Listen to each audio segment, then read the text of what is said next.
Muito bem-vindos a mais um programa Léo Jesus, aqui no canal SPFC TV Léo Jesus. Marco Aurélio Cunha, presidente. Vamos trocar uma ideia porque tem eleições no São Paulo, muitos torcedores pedindo Marco Aurélio Cunha. Será que ele pode ser o novo presidente do São Paulo? Vou atualizar vocês. Quero falar também de Copa Sul-Americana, a situação do São Paulo ficou menos confortável na Sul-Americana, vamos conversar sobre isso, falar sobre Nahuel Ferrarese, o São Paulo mantém otimismo para ficar por mais um ano com o jogador, e vamos falar também de várias outras situações do Tricolor, inclusive mudança de perfil de reforços. Será que a partir do meio do ano a diretoria vai ousar um pouquinho mais? Conto para vocês depois da vinheta.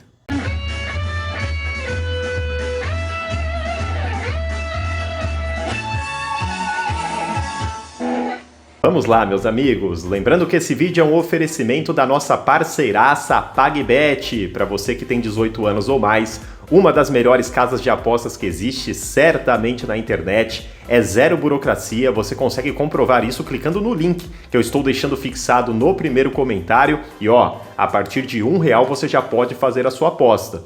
Pode ser futebol, vôlei, basquete, tem vários esportes aí para você apostar. E para você que está assistindo na quinta-feira, tem a Copa Libertadores da América, o jogo do Flamengo. Tem as cotações aí na tela de vitória do Flamengo, derrota. Eu vou fazer uma aposta um pouco diferente. Eu vou apostar que nessa partida vai sair mais de 2,5 gols.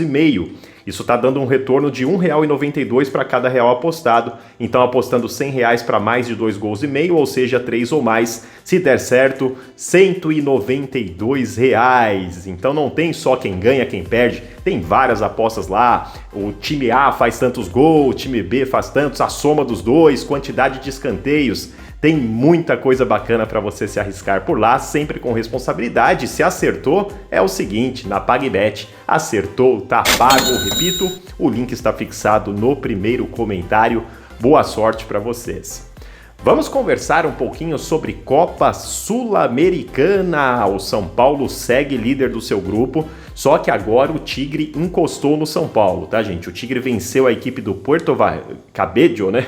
Esse time, uma hora eu aprendo a falar o nome dele, Puerto Cabello, que certamente já está eliminado, não matematicamente, mas com pouquíssima chance de passar. E o Tigre encostou no São Paulo, foi a 6 pontos, o São Paulo tem 7, e a equipe do Tolima permanece com 3 pontos, tá? Próximo confronto do São Paulo é exatamente contra o Puerto Cabello, que é o adversário mais fraco do grupo, portanto o São Paulo vai com uma obrigação de vitória para essa partida. E qual que é o ponto negativo? Ponto negativo da continuidade do São Paulo. O São Paulo provavelmente pegará o Puerto Cabello, sendo o último adversário que o Puerto Cabello tem alguma chance de passar de fase. Ou seja, não sei se eles já desistiram, se vai poupar time, mas eles vão vir com tudo para cima do São Paulo para tentar sonhar com a classificação. O lado positivo, São Paulo pega o mais fraco dos adversários fora, o que proporciona ao São Paulo uma possibilidade real de vitória, e os dois mais fortes do grupo, São Paulo receberá tanto um quanto o outro, Tolima e também a equipe do Tigre no estádio do Morumbi. Acho que a caminhada do São Paulo tem tudo ainda para ser o primeiro colocado, mas ficou menos confortável com a vitória do Tigre contra o Puerto Cabello. Acertei o nome. Próximo assunto. Continuando, mas claro, com aquele clima de gratidão sempre, já passando aí na sua tela, o botão valeu que foi apertado pelo amigo Cláudio Fernando, um valeu de R$2, e também pelo Henrique Bolsas Neto, valeu de R$2, muito obrigado. Botão valeu, gente, tem o botão like, arrastou para o lado, você vai ver o valeu. Não estou pedindo aqui, é que eu sempre venho agradecer àqueles que mandam, tá? O que eu peço, faço campanha para vocês, é o like, pessoal. O like faz com que o vídeo vá para mais pessoas. Você que está chegando hoje, se estiver gostando do conteúdo, já também aproveite e se inscreva no canal ativando as notificações. A nossa meta é de alcançar 100 mil inscritos no canal SPFC TV Léo Jesus e temos a meta também do Seja Membro. Queremos alcançar os primeiros 100 membros para que este canal possa continuar existindo, né? O apoio ao trabalho aí, então fique à vontade e a casa agradece. E a gente já vai para o nosso momento de interatividade, onde a gente compartilha aqui neste canal também, gente, um pouquinho da história do São Paulo, para eu aprender com vocês e também levar a vocês um pouquinho do conhecimento que eu tenho. A última pergunta de conhecimento que eu fiz foi que o São Paulo tem 2 datas de fundação, a fundação e a refundação do São Paulo. E perguntei quais foram essas datas. Quem falou dia 25 de janeiro de 1930 para a fundação, 16 de dezembro de 35 para a refundação, acertou, pessoal. O São Paulo teve o seu segundo momento, a refundação, em 1934, após uma fusão com o Tietê e problemas que teve lá na questão do Palácio do Trocadeiro, que foi um prédio que o São Paulo pegou como sede e ficou muito caro para o São Paulo, mas a questão lá da fusão com o Tietê e a determinação que se encerrasse as atividades de futebol, que seria o São Paulo Futebol Clube, o São Paulo fecha suas portas em 34 e por ótima vontade do incrível Monsenhor Francisco Bassos e mais um grupo de São Paulinos, guerreiros, pobretões como nós da época, o São Paulo foi refundado em 1935. E a pergunta para você, para a gente continuar nessa parada de conhecimento histórico, é quase que um teste de memória também.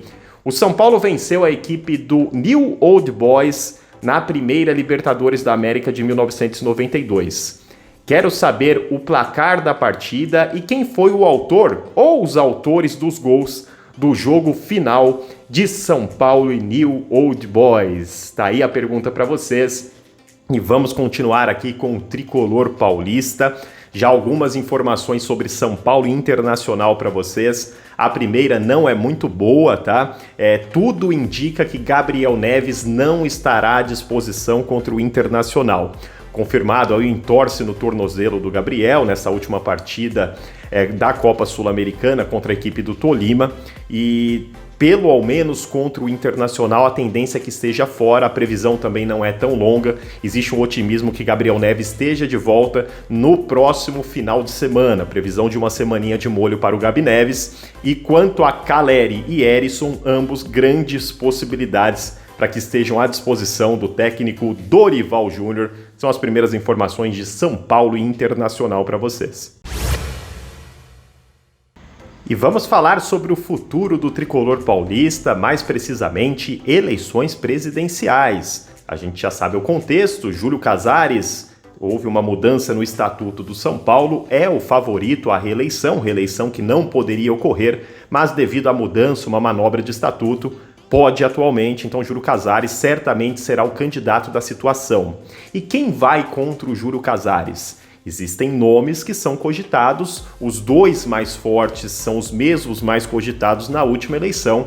Roberto Natel, que foi candidato da oposição, o antigo vice-presidente do Leco, e Marco Aurélio Cunha. Muitos de vocês gostam bastante do Dr. Marco Aurélio Cunha. Existe uma inflamação de muitos são paulinos nas redes sociais que gostariam de ver Marco Aurélio como presidente do São Paulo. Conversei segundos antes desse vídeo, pessoal, com o Dr. Marco Aurélio Cunha, questionando se existe a possibilidade dele ser o presidente do São Paulo. Dr. Marco Aurélio Cunha, pelo menos o candidato, informou que existe sim, que pode acontecer, que isso não depende dele. Ou seja, o doutor tem vontade de ser o candidato da oposição, mas ainda haverão prévias lá dentro desse setor do São Paulo para decidir quem será o candidato. Pelo Dr. Marco Aurélio, ele quer ser o candidato, só que ainda passará por várias situações. Então, os nomes mais cogitados, Marco Aurélio Cunha e Roberto Natel versus, com certeza, Júlio Casares, embora isso não é oficial, certamente será o candidato da situação. E aí tem um detalhe, tá, gente? E aí, Léo, tem como mudar isso? Eu não acredito em uma vitória do Marco Aurélio Cunha, tá? Hoje, pessoal, o Conselho, 65% da formação do Conselho hoje, no mínimo 65%, são casaristas ou belmontistas, você entenda como você quiser. Alguns importantes deste percentual pertencem a um grupo de apoio de Carlos Belmonte. E aí você começa a ligar o porquê Belmonte como diretor de futebol. Infelizmente a política é assim. Eu não tenho provas de que seja isso. Aqui é uma opinião dentro de um cenário que para mim está claro. O Carlos Belmonte ele tem uma grande influência dentro do Conselho do São Paulo e consegue trazer muitos votos para o Júlio Casares. Então, por isso, essa questão é a minha leitura, já que trata-se de um diretor de futebol que visivelmente não entende nem qual é a cor da bola do jogo, ele é o diretor de futebol do São Paulo. Para o São Paulino, para mim, isso é muito triste. E aí, para quem tem a esperança de Marco Aurélio Cunha, a boa notícia é que o Marco Aurélio quer ser o candidato, ele pode ser o candidato, só que a notícia de pés no chão de informação. A tendência de Júlio Casares, salvo alguma coisa que aconteça aí no meio do trajeto, que revolte todo mundo, sei lá, a gente não sabe o que acontece até o final do ano. Com o cenário de hoje, a eleição está praticamente decidida e Júlio Casares será reeleito presidente do São Paulo. E vamos de mercado da bola, pessoal! Segundo informação do jornalista Jorge Nicola, existe hoje uma divisão dentro da diretoria do São Paulo sobre o perfil de reforços para a janela do meio do ano. Já existe uma discordância aí sobre a questão mais conservadora que hoje é adotada pela diretoria, como, por exemplo, contratações como o Raí Ramos, último exemplo que tivemos aí, né?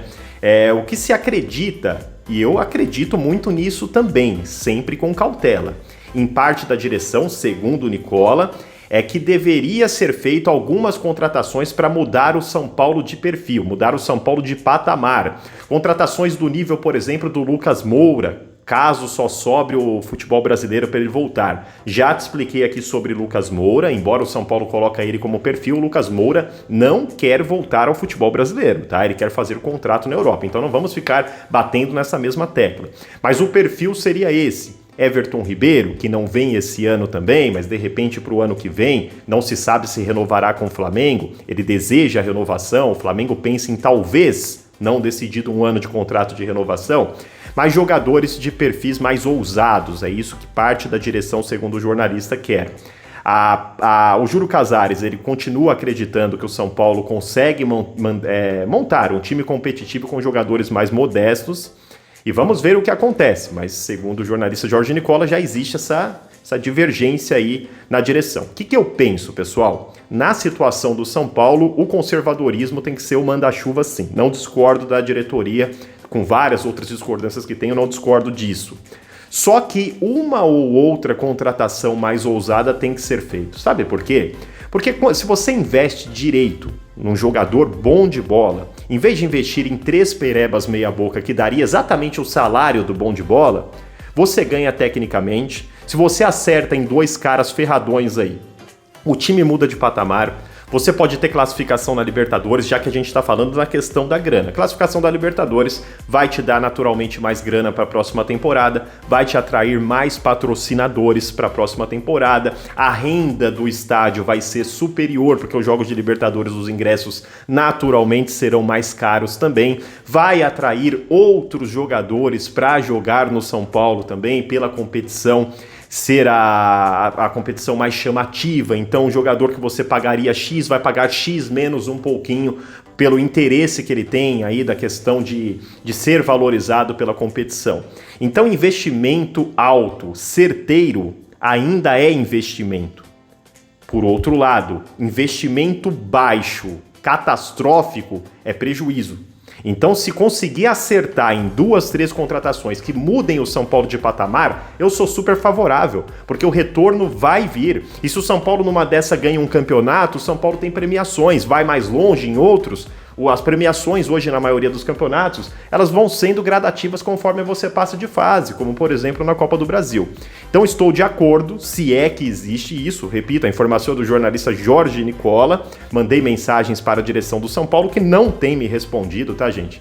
Muito pelo meu posicionamento, de não concordar com várias coisas e não ter rabo preso com ninguém, não tem me respondido. Paciência, lamento muito, nunca é pessoal a minha questão com a diretoria e com ninguém, tá? É sempre pelo bem do São Paulo, sempre noticiar verdades. Se a gente noticia verdades e os caras acham ruim, não tem o que fazer. Mandei, se vier alguma resposta, passo para vocês. Então aqui repasse dessa informação do jornalista, tá? Concordo com quem pensa que alguns jogadores para mudança de patamar, também contratar do 1 ao 11, um monte de estrela e quebrar o clube aí não ganha, o risco é alto. Tudo na vida é com muito equilíbrio. E dentro desse equilíbrio, a gente arremata o vídeo falando de Nahuel Ferrarese, notícia do GE, tá? Agora, muita gente falava em 9 milhões de euros, em 7. O GE publicou o valor exato, tá, pessoal, que está no contrato caso o São Paulo queira comprar o Nahuel Ferrarese. Seria 6 milhões de euros, aproximadamente na conversão da moeda, 33 milhões de reais, e o São Paulo não tem grana para fazer isso, não vai comprar o Ferrarese. Isso é ponto final. Situação. O Ferrarese tem sua volta prevista, parece que tem um pouquinho mais de otimismo aí, se falava só em dezembro, há quem acredite que ele possa voltar até no mês de setembro. O contrato ele foi estendido com o Ferrarese até o final da lesão, isso é uma regra que tem lá, o time tem que cuidar do atleta até o final, estava isso previsto no contrato, então o São Paulo fica com ele até a recuperação total. Quando se aproximar do retorno, o São Paulo ainda vê sim com otimismo que o Ferrarese fique no São Paulo. A gente já até trouxe em outro vídeo, é vantajoso para o São Paulo, é vantajoso para o Ferrarese, é vantajoso para o Grupo City. Vai ser difícil de uma volta de contusão o Grupo City arrumar uma outra vitrine tão potente como o São Paulo para que o Ferrarese jogue, tá? Então existe sim uma boa chance do Ferrarese permanecer no São Paulo, apesar do ceticismo do pai dele nas redes sociais. Me parece mais uma pressão ali, né, para que a coisa renove. O Ferrarese já noticiou o Grupo City que quer muito ficar no São Paulo, então tem sim uma chance do Ferrarese, a partir da volta da lesão, prorrogar o contrato com o São Paulo por empréstimo até o final de 2024, tá? E qual que é o trunfo do São Paulo? O São Paulo, desta vez, em vez de colocar como, olha, o São Paulo pode comprar por X, o São Paulo até sugere colocar uma obrigação de compra, ou seja, se o Ferrarese cumprir determinadas metas, que seriam normalmente para zagueiros aí número de jogos, né, até para se resguardar de questão de contusões, o São Paulo seria obrigado a comprar o atleta, tá? A proposta do São Paulo deve partir a partir disso para poder renovar com o Nahuel Ferrarese. Já deixa nos comentários, você gostaria que o São Paulo renovasse? Eu adoraria, para mim é o melhor zagueiro que o São Paulo tem no elenco. Vai todo mundo me bater agora nos comentários. Ô, Léo, você tá falando que o Ferrarese é melhor que o Arboleda? Pra mim é, tá? E eu gosto muito do Arboleda, por sinal, também. Galerinha, desta maneira arrematamos o vídeo de hoje. Vai aparecer o card que eu tô com a camisa azul aí. É o Léo Jesus Esportes, é o nosso canal de número 2. Normalmente são 2 vídeos por dia. Então esteja inscrito nos 2 para você não perder nada que acontece no São Paulo, porque é um vídeo aqui e outro lá, tá? O link fixado no primeiro comentário é da PagBet. Na PagBet acertou, tá pago. Falei tudo, diretor? Acredito que sim. Claro, sempre termino desejando que o meu amigo Jesus Cristo, pega essas bênçãos do céu aqui e manda aí para sua casa, para sua família, abençoando tudo que é seu, a sua saúde. Agora sim, eu me despeço. Tchau.